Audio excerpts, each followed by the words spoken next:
Ucrânia acaba de realizar um dos maiores ataques contra a capital russa, Moscou. Embora as autoridades russas afirmem ter derrubado dezenas de drones, como você pode ver na tela, os danos em Moscou são extensos. Esse tipo de dano definitivamente deixa um impacto nos cidadãos. Mas, ainda pior, a Rússia foi forçada a fechar 2 aeroportos em sua capital devido a esses ataques com drones. De um ponto de vista econômico, isso é uma grande vitória para a Ucrânia, mas, simbolicamente, é um impacto ainda maior. A Ucrânia está enviando uma mensagem diretamente aos cidadãos russos. A mensagem é simples: sempre que a Ucrânia quiser, pode paralisar a economia de Moscou com apenas alguns drones. Tudo porque Putin começou uma guerra para proteger a Rússia.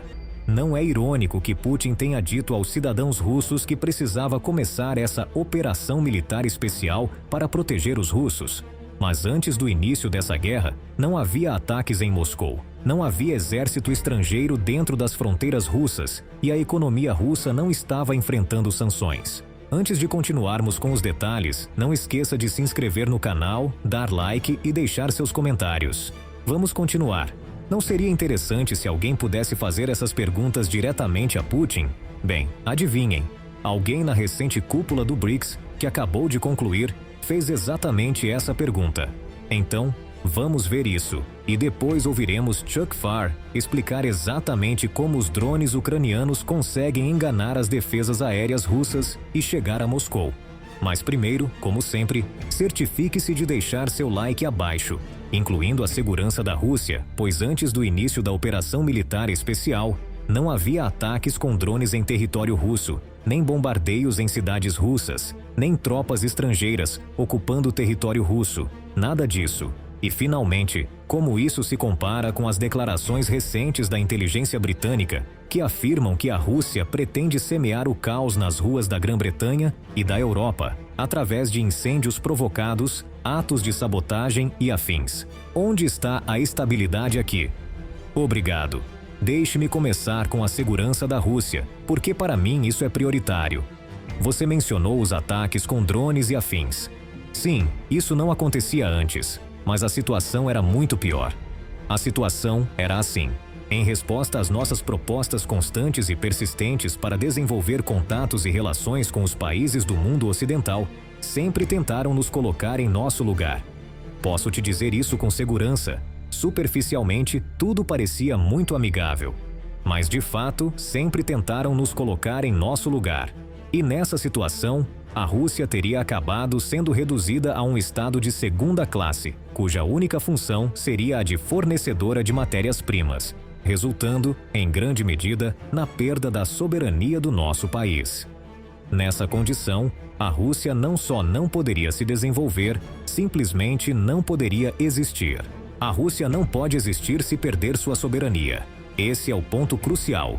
E tirar a Rússia dessa situação, fortalecer nossa soberania e independência em economia, finanças e assuntos militares, aumenta nossa segurança e cria condições para seu desenvolvimento confiante no futuro.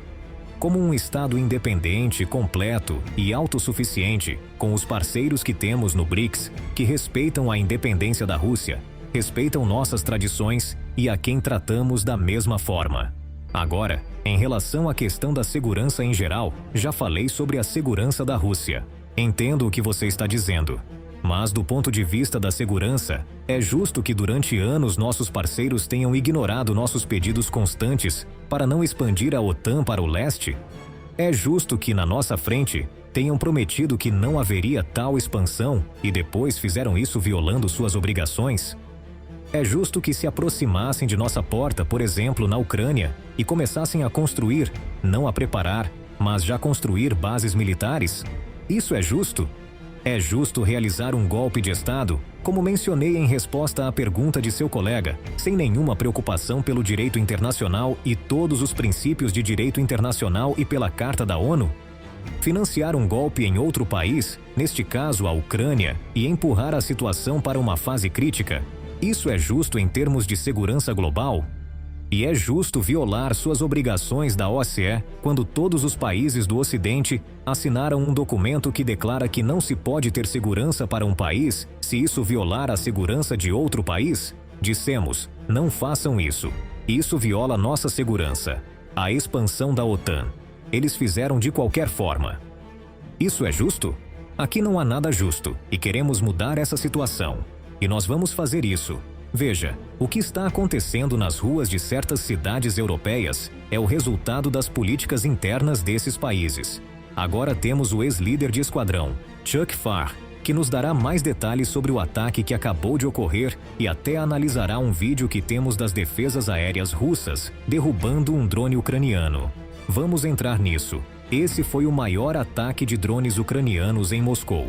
Há uma variedade de drones ucranianos que poderiam realizar esse ataque. Pelo que posso ver no vídeo, esse drone ucraniano era um Luna NG. É um drone de longa duração, de design alemão, obviamente de asa fixa. Podem ser usados em guerra eletrônica, contramedidas eletrônicas, vigilância de longo alcance, vigilância persistente sobre o campo de batalha e tem uma autonomia de 8 horas, ou seja, 8 horas de tempo de voo. Suas ogivas e tanques de combustível são modulares, o que permite ajustar a quantidade de combustível e de carga explosiva que ele carrega, etc. Então, vou supor, e provavelmente com bastante certeza, que o Luna que vimos ser derrubado nesse vídeo provavelmente foi abatido longe do alvo. Por que digo isso? A explosão de combustível foi bem grande, o que indica que ainda carregava muito combustível. O que você vê ali é um incêndio de combustível, não a carga explosiva detonando. Bem, mas outra coisa que sabemos é que dezenas desses drones chegaram às proximidades de Moscou e atacaram alvos. Então, novamente, esse é um vídeo russo mostrando uma vitória russa. Mas também gostaria de apontar que Moscou é provavelmente um dos ambientes de defesa aérea mais fortemente protegidos do mundo. E mesmo assim, drones ucranianos voaram da fronteira ucraniana até Moscou, atravessando essa defesa aérea em camadas, simplesmente continuando. E vemos muito disso, porque o legado dos sistemas de defesa aérea começou com os SA-1, SA-2, projetados para derrubar bombardeiros nucleares em grandes altitudes. Depois, nas décadas de 60, 70 e 80, a ameaça era de missões de penetração em baixa altitude e supersônicas. Então, a defesa aérea tinha essas duas tarefas principais. A defesa aérea ainda está tentando lidar com um alvo pequeno, com uma seção de radar reduzida, que se move a 60 milhas por hora. Isso os confunde. E é por isso que vemos tantos ataques ucranianos profundos contra alvos estratégicos russos. Outro ponto, já que estamos falando de defesas aéreas, a Ucrânia deu uma pausa de 1 mês nos ataques dentro da Rússia, e agora estão retomando. E mesmo antes disso, vimos que regularmente conseguiam atravessar todas essas defesas aéreas. Quanto disso é tecnologia versus o fato de que a Rússia é tão grande que é impossível para eles defenderem tudo? Qual você diria que é a principal razão? Eu diria que são ambas. Com certeza.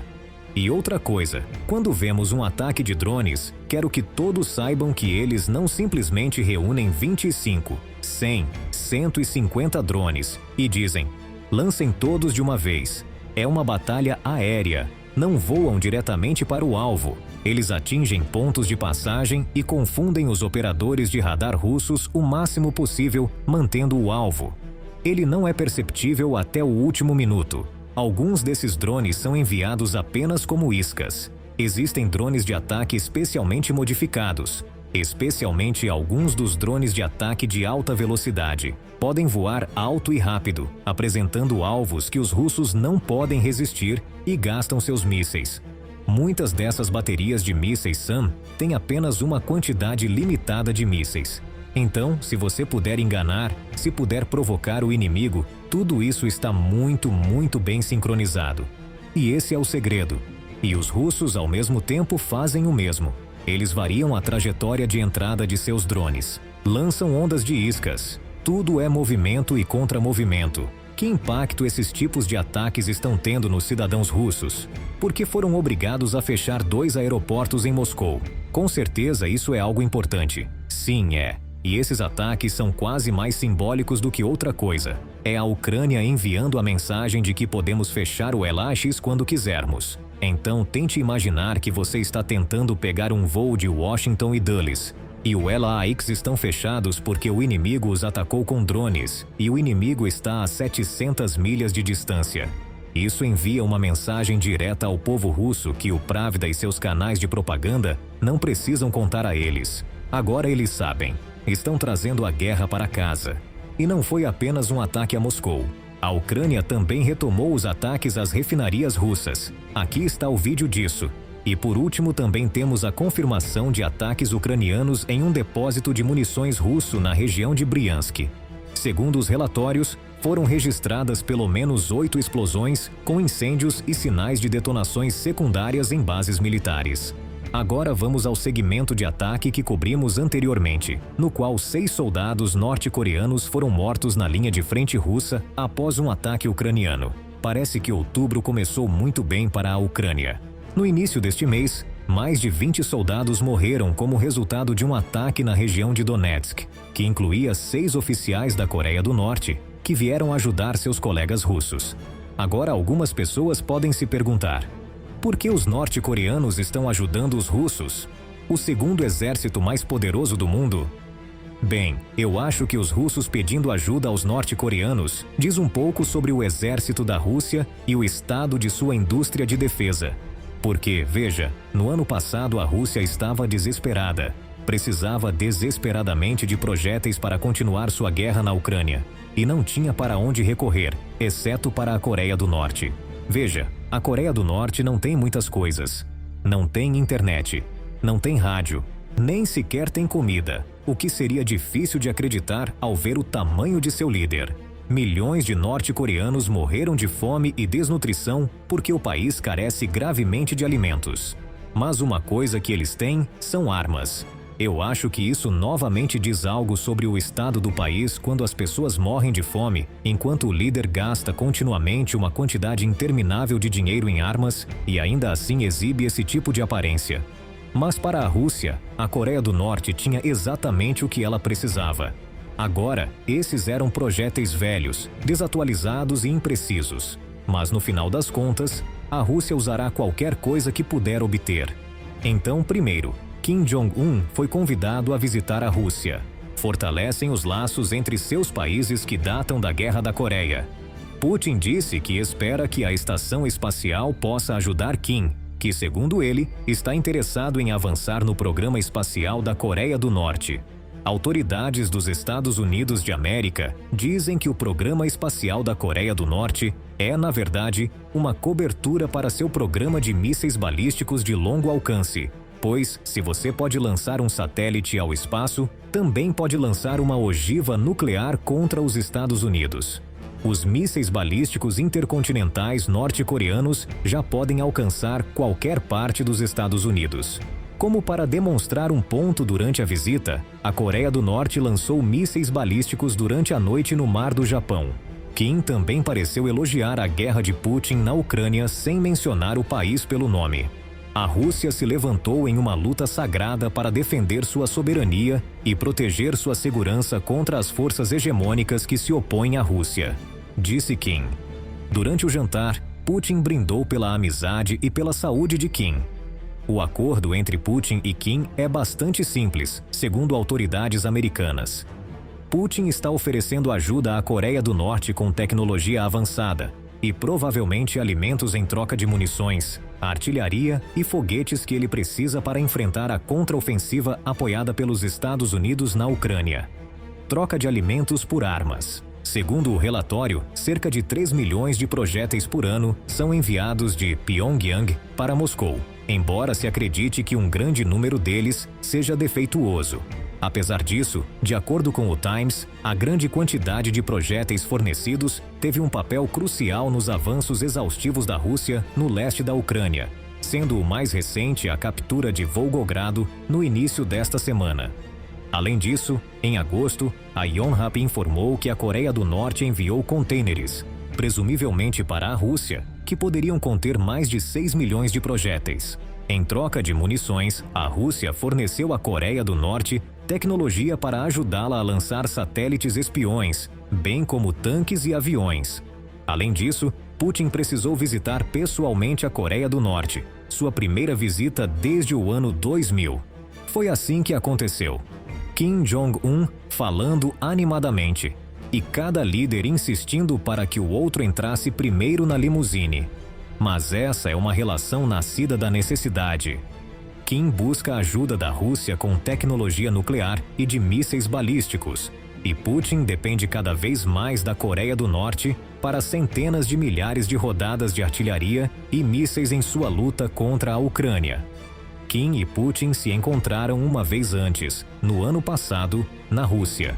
Mas esta viagem à Coreia do Norte, com horas de reuniões individuais planejadas para quarta-feira, e as ruas de Pyongyang, decoradas com o retrato de Putin, envia um forte sinal ao Ocidente de que o chamado eixo de ditadores só se fortalece. Enquanto os Estados Unidos de América dizem que a viagem de Putin mostra desespero em sua luta contra a Ucrânia, as autoridades não escondem que o abraço público de Putin a Kim é preocupante. Agora, a grande razão pela qual os Estados Unidos, e mais especificamente o Ocidente, estão preocupados com essa relação é que o eixo de países que ajudam a Rússia, que alguns apelidaram de eixo do mal, tem crescido, e isso apenas alimenta a máquina de guerra russa. Isso também ajuda a contrariar as sanções que o Ocidente impôs à Rússia e prolonga os efeitos dessas sanções. Pois, no final das contas, as sanções não são uma bala mágica que simplesmente acaba com a guerra. As sanções são algo que basicamente impede o crescimento composto da economia. Você sabe como Einstein chamou o juro composto de a oitava maravilha do mundo, certo? Porque é mágico quando está a seu favor. Tenho certeza de que você já viu aquele cálculo que diz que se você dobrar 1 centavo todos os dias, ao final de 30 dias, ao final do mês, você teria basicamente 10 milhões de dólares. Essa é a mágica do juro composto.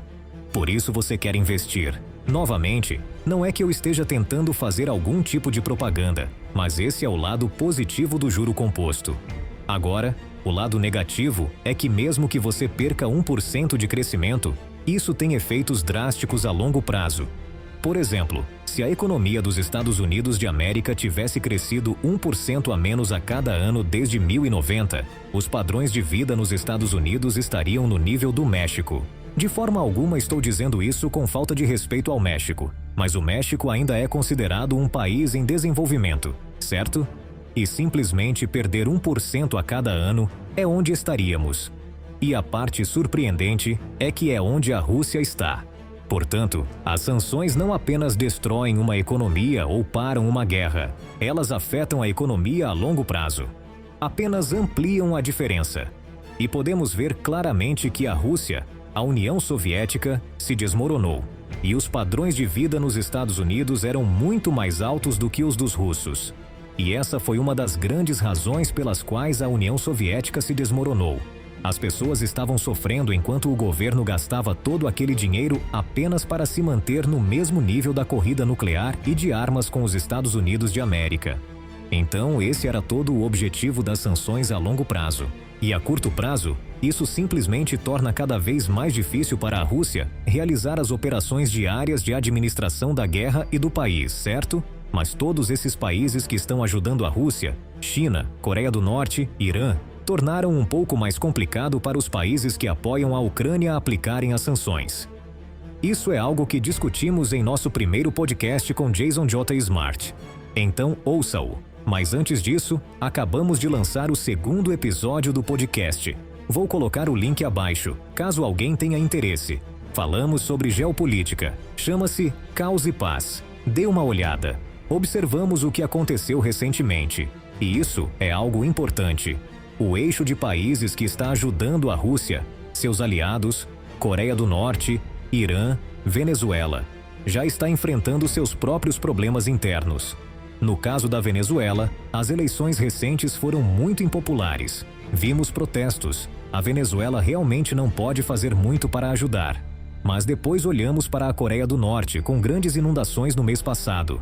A Coreia do Norte também teve seus problemas internos. No entanto, o Irã fez um anúncio muito interessante ontem, dizendo que não continuaria a cooperação militar com a Rússia. Agora, duvido que isso realmente se concretize. ou se foi apenas algo dito para o público. Mas pode haver uma lógica por trás disso. Lembrem-se de que o Irã também pediu ajuda à Rússia no mês passado para obter defesa aérea, sabendo que há uma alta possibilidade de uma guerra futura com Israel. Ao solicitar essa defesa aérea, pensando que a Rússia é sua parceira, já que o Irã enviou uma quantidade incrível de drones para a Rússia atacar a Ucrânia, os iranianos se decepcionaram ao ouvir os russos dizerem: realmente não podemos ajudar vocês no momento. E a razão é simples. Os ucranianos haviam invadido Kursk. E ao saber disso e reconhecer que as operações agora estavam se expandindo, a Rússia precisava desses sistemas de defesa aérea no sul da Rússia e não podia enviá-los para o Irã. Além disso, o próprio Irã está olhando para seus próprios interesses. Existem problemas internos, o governo é impopular, há enormes problemas econômicos. Envolver-se mais com a Rússia realmente não ajuda. A decisão mais inteligente é proteger primeiro seus próprios interesses. E na política externa, tudo se reduz primeiro à política interna. Os líderes sempre farão o que for de interesse para seu país primeiro, não o que é certo, não o que é melhor, nem o mais estratégico. Mas, em última análise, isso será bom para o meu país? Realmente não importa se é bom para o seu país ou não. Mas, antes de tudo, é bom para o meu país? E acredito que a liderança iraniana vai tentar defender seus próprios interesses primeiro, assim como outras ditaduras com as quais o regime de Putin coopera. Agora, outra coisa que pode surpreender muitas pessoas é: como a Coreia do Norte tem tantas armas, tantos projéteis para fornecer à Rússia?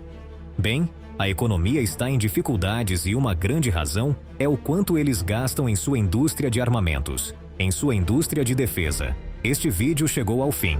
Obrigado por assistir. O que você acha disso? Conte-nos nos comentários. Não se esqueça de se inscrever em nosso canal e ativar as notificações para ficar informado sobre novos vídeos. Obrigado por nos acompanhar.